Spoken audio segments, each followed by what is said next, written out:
I have spent my life trying to preserve our language by teaching it to the younger generations.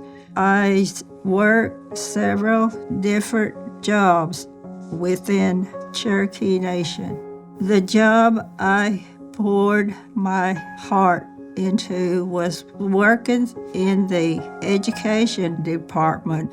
I worked in the Johnson O'Malley program for over 40 years. I enjoyed teaching and liked hearing the kids say the Cherokee words.